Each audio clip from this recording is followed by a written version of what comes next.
வணக்கம் நண்பர்களே. திருலட்சுமி சீரியல் செம பரபரப்பாக போயிட்டு இருக்குன்னே சொல்லலாங்க. பரபரப்பான கட்டத்தில் அதிரடி திருப்பங்கணங்கா பார்த்தோன்னா நம்ம லட்சுமி கிட்ட இந்த பாரு நீ வீட்டை விட்டு போயிடணும். ஏன்னா திவ்யா உன் மேலே அவ்வளோ நம்பிக்கை வச்சுருக்க. நீ வாங்கலத்தில் நான் தாலி கட்டுனே நீ தெரிஞ்சா இந்த வீட்டில் ஆளாளுக்கு என்னென்ன பிரச்சனை வரும்னு எனக்கு நினச்சி பார்க்கவே பயமாக இருக்குது.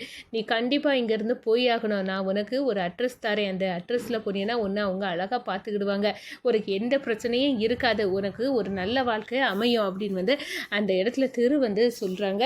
இந்த பாருங்கள், நான் எங்கேயும் போக மாட்டேன். ஏன்னா அந்த பரிகார பூஜையை நான் முடிக்கணும் அப்படின்னு எவ்வளவோ சொல்லி பார்க்குறாங்க. நம்ம மகா சொல்லி பார்க்குறாங்க. ஆனால் நம்ம கேட்கப்பாடு இல்லை நீ போய் தான் ஆகணும். ஏன்னா உன்னால் இங்கே பிரச்சனை வந்துடக்கூடாது அப்படின்னு நான் பயப்படுறேன் அப்படின்னு சொல்ல நேரம் நம்ம மகா திருவுக்காக ஒரு முடிவு எடுக்கிறாங்க. சரி, இந்த வீட்டை விட்டு போயிடணும். ஆனால் எந்த பிரச்சனையும் நான் பரிகாரத்தை இடையில விட்டுட்டு போனனால என் கணவருக்கு வரக்கூடாது அப்படின்னு அந்த இடத்துல நினச்சிக்கிட்டு நம்ம கணவரோட பேச்சுக்காக வீட்டை விட்டு அவர் கொடுத்த அட்ரஸை வாங்கிக்கிட்டு கிளம்புறாங்க. இந்த சைடு பார்த்தோன்னா வீட்டில் மகளை காணலை அப்படின்னு பெரிய பிரச்சனையே வருது. காவேரி பார்க்குறாங்க, எதுக்காக இந்த பரிகாரம் முடியறதுக்கு முன்னாடி அவள் எங்கே போனா அப்படின்னு மகாவை காணாமல் தவிக்கிறாங்க காவேரி. இந்த சைடு பார்த்தோன்னா நம்ம பேச்சை கேட்டு தான் மகா இங்கேருந்து நம்ம கொடுத்த அட்ரஸில் போயிருக்கா.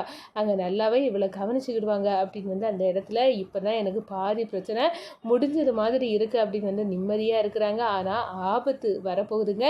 கௌதம் எப்படியாவது நம்ம திருவ தீர்த்து கட்டணும் அப்படின்னு அந்த இடத்துல வெறியோடி கிளம்புறாங்கன்னு சொல்லலாம். அதை பற்றி தான் இந்த வீடியோக்குள்ளே பார்க்க போகிறோம். அதுக்கு முன்னாடி சேனலுக்கு லைக் அண்ட் சப்ஸ்கிரைப் பண்ணுங்கள் ஃப்ரெண்ட்ஸ். பக்கத்தில் இருக்க பெல் ஐக்கானையும் கிளிக் பண்ணுங்கள். அப்போ தான் நான் போடுற ஒவ்வொரு வீடியோவும் நோட்டிஃபிகேஷனாக உங்களுக்கு கிடைக்கும். வாங்க ஃப்ரெண்ட்ஸ், வீடியோக்குள்ளே போகலாம். ஃபஸ்ட்டு எடுத்த உடனே பார்த்தோன்னா ஒரு செம அதிரடியான பரபரப்பு கட்டம் தான்.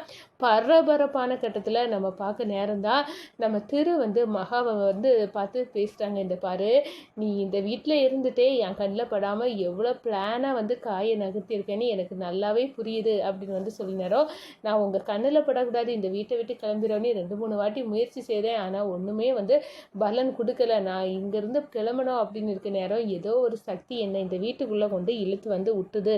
அதே மாதிரி தான் நான் இந்த வீட்டில் வாழ்ந்துட்டு இருந்தேன் அப்படின்னு சொல்ல நேரம் போதும் உன் கண்ணாமூச்சி ஆட்டம்லாம், இதுக்கு மேலே இந்த வீட்டில் இருக்கக்கூடாது. நீ இருக்க ஒவ்வொரு நொடியும் நான் திவ்யாவுக்கு துரோகம் செய்துட்டேன் அப்படின்னு எனக்கு அப்படியே குத்துது. திவ்யா உன் மேலே எவ்வளோ நம்பிக்கை வந்துச்சுக்கா. உன்னை சொந்த தங்கச்சியாக தானே நினைக்கிறா. அப்படி இருக்க நேரம் உனக்கு எப்படி இந்த திவ்யாவுக்கு துரோகம் பண்ண முடியுது அப்படின்னு அந்த இடத்துல கேட்குறாங்க. இல்லை, நானும் அவங்கள அக்காவாட்டு தான் நினைக்கிறேன். நான் நல்லதுக்கு தான் பண்ணேன். இப்போ கூட நான் இங்கே இருக்குது, நான் பரிகார பூஜையை உங்களுக்காக முடிக்கணும். என்னோ நான் பண்ண இருக்கு. அந்த பரிகார பூஜையை செய்யணும். என் கையால் அந்த பரிகார பூஜையை முடித்தாதான் உங்களுக்கு உயிருக்கு ஆபத்து இருக்காது. அதனால தான் நான் அந்த பரிகார பூஜையை முடிக்கிறதுக்காக இருக்கேன் அப்படின்னு சொன்னாலும் அது அந்த நொண்டிச்சாக்கு வச்சு நீ இருக்காண்டா. இந்த பரிகார பூஜையெல்லாம் எனக்கு தெரியும். நீ கிளம்பிடு. நான் கொடுத்த அட்ரஸுக்கு நீ கிளம்பிடு. யாருக்கிட்டையும் சொல்லாமல் கொள்ளாமல் உன் பெட்டி படுக்கைகளை சுருட்டிக்கிட்டு நான் ஒரு அட்ரஸ் தாரேன். அந்த அட்ரஸுக்கு போனேன்னா ஒன்றை நல்ல விதமாக அவங்க கவனிச்சுக்கிடுவாங்க. எனக்கு நம்பிக்கை இருக்குது. அவங்கள்ட்ட நான் முன்ன போச்சு பேசிட்டேன் மகா அப்படின்னு அந்த இடத்துல சொல்லிக்கிட்டு அந்த அட்ரஸை கொடுக்குறாங்க. நம்ம மகாவுக்கு ஏகப்பட்ட வருத்தம். இந்த பரிகார பூஜையை முழுசாக நான் பண்ணாமல் போனேன்னா கண்டிப்பாக இவருக்கு உயிருக்கு ஆபத்து இருக்குது. நம்மளால் அதை தாங்கிக்க முடியாது. இவர்கிட்ட சொன்னால் இவர் வேற புரிஞ்சிக்க மாட்டேங்காரு. என்ன பண்ணலாம் கடவுளே, ஒன்றும் தெரியலையே. இவரை இங்கேருந்து போயிடன்னு என்னை விரட்டதிலே குறியாக இருக்காரு. நம்ம சொல்ல விஷயத்த காதில் கூட வாங்க மாட்டேங்காரு. ஆனால் நான் போனாலும் இவருக்கு எந்த ஆபத்தும் நல்லூரமாக வரக்கூடாது. இவர் நல்லபடியாக இருக்கணும் அப்படின்னு அந்த இடத்துல வேண்டிக்கிறாங்க. அதே நேரத்தில் பார்த்தோன்னா நம்ம திவ்யாக்காட்ட சொல்லாமல் எப்படி போகிறது. ஆனால் பரவாயில்ல, திவ்யாக்கா புரிஞ்சுக்கிடுவாங்க. நான் இல்லாட்டாலும் அவங்க நல்லா தான் இருப்பாங்க அப்படின்னு அந்த இடத்துல நினச்சிக்கிட்டு அவங்க லக்கேஜ் எல்லாம் சுருட்டி வைக்கிறாங்க. இந்த சைடு பார்த்தோன்னா நம்ம காவேரி காலையிலே தேட ஆரம்பிச்சிட்டாங்கன்னு சொல்லலாம். ஏன்னா நம்ம மகாவை காணல. அவங்க அப்படியே நம்ம திரு கொடுத்த அட்ரஸுக்கு கிளம்பி போயிட்டாங்க. இந்த சைடு மகாவை காணலை. எல்லா வேலைகளும் அவள் தான் பண்ணுவா, பொறுப்போடு இருப்பாள். அதில் வேற இப்போ திருக்கு பரிகார பூஜை பூஜையை வர செய்துட்டு இருக்கா. அப்படி இருக்க நேரம் மகா இங்கே நம்மளை விட்டு எங்கேயும் போயிருக்க மாட்டா, இந்த வீட்டில் தான் இருப்பா. ஆனால் மகாவை வந்து காணலையே இப்போ அப்படின்னு வந்து அந்த இடத்துல இந்த பரிகார பூஜையை பாதியில் நிப்பாட்டினா நம்ம திருவுக்க உயிருக்கு இவன் வந்து பரிகார பூஜையை வந்து பாதியில் விட்டனால ஆபத்து வந்துருமோ அப்படின்னு வந்து நம்ம காவேரி வந்து பயப்பட ஆரம்பிச்சிட்டாங்கன்னு சொல்லலாம். அதே நேரத்தில் நம்ம இந்த சைடு பார்த்தோம்னா பயங்கரமாக வந்து நம்ம கௌதமுக்கு வந்து கோபம் வருது.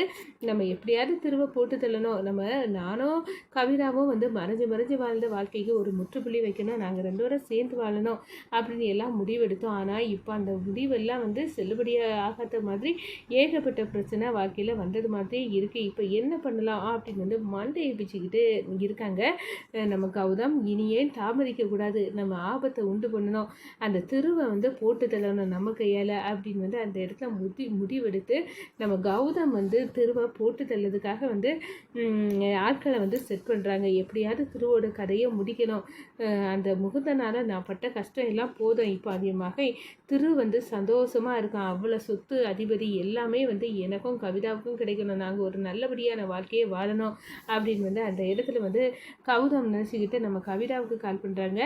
ஏதாவது வந்து விஷயம் இருக்காங்க அப்படின்னு வந்து கேட்க நேரம் உங்கள் ஸ்கெட்சை அப்படியே வந்து அந்த அதிகாரி வாங்கிட்டு போனாங்க. ஆனால் உங்கள் முகம் அப்படியே வந்து விரைஞ்சிருந்தாங்க. கண்டிப்பாக வந்து நீங்கள் தலைமுறை வாழ்க்கையை வாழணும் அப்படின்னு வந்து சொல்லியிருந்தேன்ல அப்படின்னு வந்து கேட்க நேரம் நான் அப்படி தான் மறைஞ்சு தான் இருக்கேன், என்னால் பிரச்சனை வராது, நான் வேறு ஆள் மூலமாக நான் திருவை போட்டுதலில் வந்து ஸ்கெட்சு போட்டுட்டேன் கவிதா அப்படின்னு வந்து சொன்னேன். இது நல்ல விஷயந்தான், ஏன்னா தெருவுக்கும் வந்து அப்படி ஒரு மறைமுக எதிரி நம்ம யார் இருக்காங்க நம்மளுக்கு எதிரியாட்டு அப்படின்னு வந்து அவனும் யோசிக்க ஆரம்பிச்சிட்டான். அவன் பார்க்கெல்லாம் வந்து போனான். ஆனால் யாரை பார்க்க போனான் அப்படின்னு வந்து நான் ஃபாலோ பண்ணிட்டு போனேன், யாரையுமே பார்க்க முடியலை. கொஞ்ச நேரம் அவனே தனக்குத்தானே வந்து பேசிக்கிட்டு கிளம்புனான். ஏதோ ஒன்று இருக்குது அப்படின்றத அந்த இடத்துல நான் புரிஞ்சுக்கிட்டேன் அப்படின்னு வந்து அந்த இடத்துல வந்து சொல்லுறாங்க. ஆனால் ஒரு விஷயத்த நம்ம கவிதா சொல்கிறாங்க, அந்த வேலைக்காரி மகா இன்னைக்கு காலையிலேருந்து ஆளே காணலை, அவள் பெட்டி படுக்கையை சுருட்டிக்கிட்டு இங்கேருந்து போயிட்டா. காஞ்சனாக்கா ஏதோ சொன்னாலோ என்னவோ தெரியல, எதுக்காக அவள் இங்கேருந்து கிளம்புறானேயும் தெரியல. ஆனால் அவனை இப்போ திருவை பாதுகாத்துட்டு இருந்ததே இந்த மகா தான். அந்த மகா இப்போ இந்த வீட்டில் இல்லாதது நம்மளுக்கு ரொம்ப சந்தோஷம்தான், ஏன்னா திருவை ஈஸியாக போட்டு தள்ளிடலாம் அப்படின்னு வந்து ஸ்கெட்சை போடுறாங்க. ஒரு கட்டத்தில் பார்த்தோன்னா நம்ம திருவுக்கு ஆபத்தை உண்டு பண்ண வந்து நம்ம கௌதம் வந்து பிளான் பண்ணுறாங்க. இந்த சைடை பார்த்தோன்னா நம்ம காவேரி வந்து பரிகார பூஜையை செய்துட்டு இருந்ததே மகாதா. இப்போ அந்த பரிகார பூஜையை பாதியில் நிப்பட்டுனால திருவுக்கு உயிருக்கு ஏதாவது ஆபத்து வந்துட போகுது, மகா இப்போ எங்கே போனாலும் தெரியலையே அப்படின்னு வந்து ஃபோனை அடிச்சு பார்க்குறாங்க. அப்போ தான் வந்து மகா எடுக்கிறாங்க.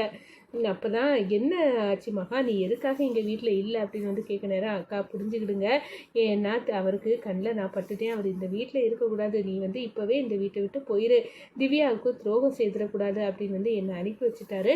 நான் இப்போ அவர் சொன்ன அட்ரஸுக்கு தான் நான் போயிட்டு இருக்கேன் அப்படின்னு வந்து சொல்கிறாங்க. என்னாச்சு மகா, உனக்கு பைத்தியம் கிட்டியம் பிடிச்சிருந்தா எதுக்காக இந்த பரிகார பூஜையை முழுசாக பண்ணாமல் போனேன், திருவுக்கு இதால் ஆபத்து எதுவும் வந்துட போது நான் எவ்வளவோ அவர்கிட்ட சொன்னேங்க்கா, அதெல்லாம் வேண்டாம், நீ இங்கே இருக்கக்கூடாதுன்னு அவர் தான் என்னை பிடிவாதமாக அனுப்பி வச்சுட்டாருக்கா அப்படின்னு வந்து அந்த இடத்துல சொல்லுறாங்க.